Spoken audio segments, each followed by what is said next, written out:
Assalamualaikum warahmatullahi wabarakatuh. Selamat datang. Ya tentunya bersama Dayat yang akan menemani ruang kamu. Ya tentunya di program Kama, Kata Mahasiswa.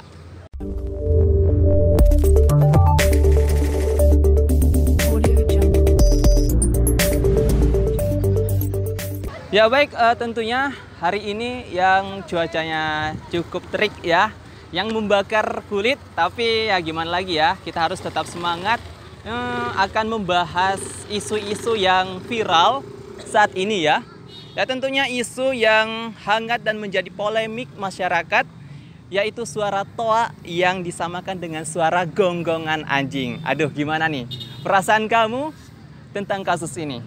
Ya kita harus bahas ya, tentunya bersama kita, yaitu bersama narasumber kita ya, bersama mahasiswa UIN Imam Bonjol dan selaku pimpinan umum Suara Kampus pada tahun 2021, yaitu Bang Alif ya. Langsung saja kita sapa. Selamat siang menjelang sore Bang. Selamat siang Dayat. Ya gimana nih kabar Abang? Kabar sehat, sehat inilah, alhamdulillah lah. Masih diberikan hidup oleh Tuhan ya. Ya amin. Ya sepertinya dari tampilan abang ini dari tampilan rambut kayak orang-orang sibuk ini. Kalau boleh tahu apa aja nih kesibukan abang? Akhir-akhir ini aku sibuk ngurus penyelesaian perkuliahan. Itu yang pertama, soalnya belum kelar. Jadi ya tanggung jawab sama orang tua itu otomatis ada yang belum terlaksana.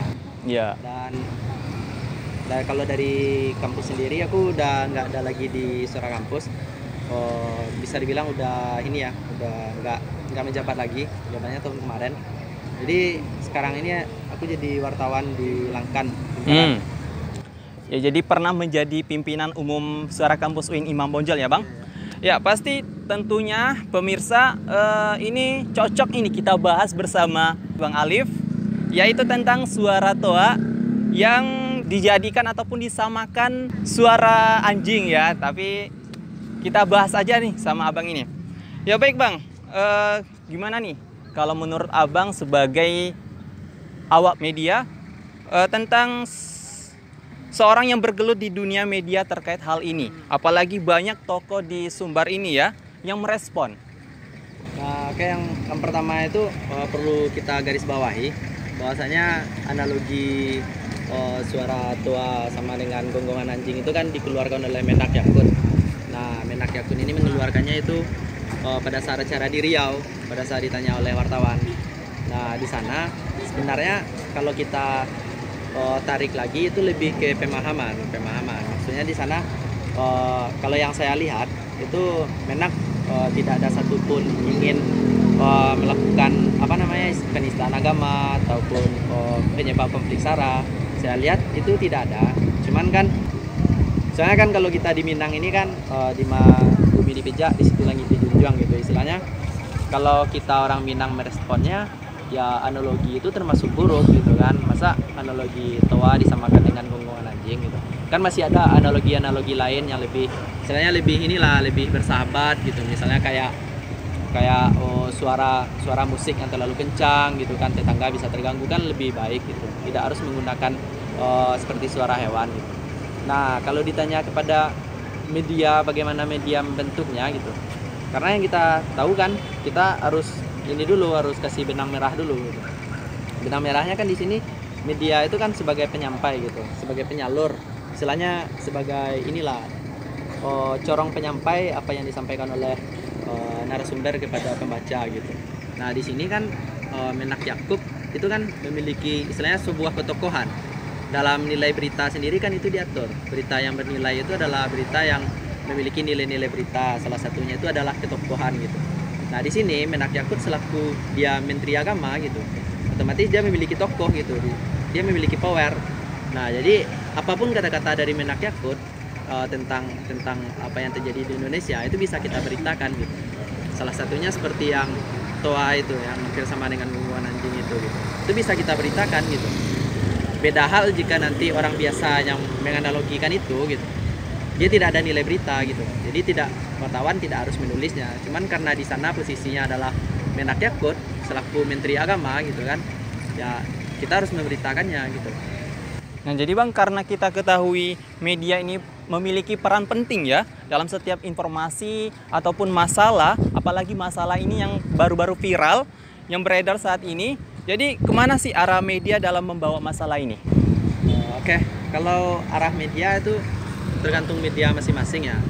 Cuman kalau kita tarik ke ini, ke nilai-nilai moralnya, media itu dilarang untuk membawa arahnya. Maksudnya tuh media dilarang untuk melakukan framing yang buruk untuk masyarakat gitu kan. Nah, kalau yang saya lihat sejauh ini, saya pantau kawan-kawan khususnya yang di Sumatera Barat dalam memberitakan ini, saya lihat itu masih cover both side maksudnya di sini masih istilahnya masih dua arah lah gitu. Istilahnya tidak ada yang disudutkan di sana gitu. Karena datanya jelas, faktanya ada gitu kan. Dan yang mengeluarkan statement pun juga orang-orang yang istilahnya berkecimpung di sana. Sama seperti kita ketahui, ada Ketua Elkam, Pak Fauzi Bahar, yang mengeluarkan statement juga mengharamkan Yakult menginjakkan kakinya di ranah Minang gitu. Saya kebetulan juga sempat wawancara dengan Pak Fauzi Bahar tentang itu, dan beliau memang membenarkan itu gitu.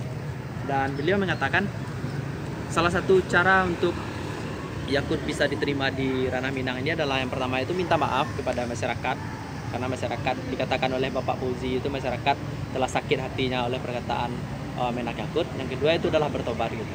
Itu memang langsung dari Pak Fauzi Bahar ketika saya wawancara kemarin itu. Nah, selaku kita di posisi wartawan gitu, ya udah kita harus menuliskan itu apa yang dikatakan oleh Bapak Fauzi ini gitu. Dan beberapa minggu belakang headline media itu semua gitu, Fauzi Bahar larang Menak Yakult ke Sumbar gitu, Fauzi Bahar haramkan Menak Yakult injak di ranah Minang gitu. Dan kenapa media menulis itu? Ya karena itu yang dikatakan oleh narasumber gitu. Jadi karena di era global ini masyarakat lebih banyak mengakses informasi ya tentang media online. Itu bagaimana Bang? Media menyampaikan pesan kepada masyarakatnya. Nah, yang pertama itu kan media menyampaikan pesan ke masyarakat otomatis dengan nilai-nilai jurnalistik ya. Selain ada dengan akurasi data, itu tuh sebuah fakta dan aktual gitu, dan memiliki nilai kemanusiaan gitu. Dan istilahnya yang lebih utama itu fakta. Jadi media itu bisa menyampaikan kepada pembaca merasa berguna gitu. Istilahnya ketika pembaca membaca sebuah berita itu, pembaca mendapatkan sebuah pencerahan baru, sebuah pengetahuan baru. Jadi istilahnya tidak seperti inilah, walaupun ada sebagian media ya yang mengeluarkan pemberitaan seksis misalnya, begini penampilan seksi artis ini gitu kan. Itu kalau bagi saya pribadi ya, saya tidak setuju dengan berita seperti itu gitu. Walaupun ada sebagian media yang kayak gitu, cuman kan ya kembali lagi kita nggak ada yang sempurna kan. Begitu juga media tidak ada sempurna. Jadi ya pesan saya untuk penonton di rumah itu ya pandai-pandailah memilah sama memilih media yang akan dibaca gitu kan. Jadi seharusnya tadi kan ada kata-kata cover site, itu gimana Bang kalau menurut Abang? Nah itu kan sebagian media ada yang memakai itu, cuman wajib sih harusnya. Istilahnya itu kan konfirmasi dua arah. Jadi misalnya ada sebuah kayak isu baru. Nah dalam isu baru ini misalnya isu kemalingan gitu, kita ya harus cover lagi dari narasumber A sama narasumber B gitu kan. Iya. Jadi kalau soal polemik ini Bang, kemana media membawa dalam pemerintahan ini? Yang saya lihat kalau untuk kawan-kawan media di Padang itu dia lebih memberikan panggung untuk Bapak Fauzi dan Ketua MUI Buya Gus Rizal Zahar. Soalnya kan beliau berdua kan itu memiliki nilai power, nilai tokoh gitu kan. Jadi beberapa minggu belakang headline-nya itu semua gitu. Dan saya rasa tidak ada yang salah dengan itu, soalnya masyarakat kan memerlukan pemberitaan yang seperti itu gitu. Ya pastinya, karena tentunya tidak mungkin media mengangkat berita asal-asalannya pasti ya Bang. Ya, jadi apakah media memiliki batasan dalam membahas kasus ini? Ya, pertanyaannya menarik ya. Kalau untuk jurnalistik itu tidak ada batasannya. Soalnya kan karena di undang-undang sendiri kan itu udah diatur di Undang-Undang Nomor 40 tahun 1999. Itu kan juga diatur tentang kebebasan pers gitu. Nah, di sana kita bisa memberitakan segala hal gitu. Baik itu apa yang misalnya sensitif yang tidak gitu kan. Bahkan kalau kita tarik ke sejarah pers sendiri, pers sekarang itu lebih terbuka gitu. Istilahnya kita memiliki akses yang lebih banyak kepada narasumber, tidak dibatasi gitu. Bahkan ketika seorang wartawan dibatasi, itu bisa dibilang itu adalah kriminalisasi untuk seorang jurnalis gitu. Nah, jadi kalau Abang sebagai mantan suara kampus ya gitu kan, pernah menjadi suara kampus, bahkan jadi pimpinan di UIN Imam Bonjol, itu bagaimana media dalam memilih narasumber tentang pemberitaan kasus tersebut? Kasusnya kasus yang mana nih yang Menak Yakut ini? Iya, pastinya tentang ya.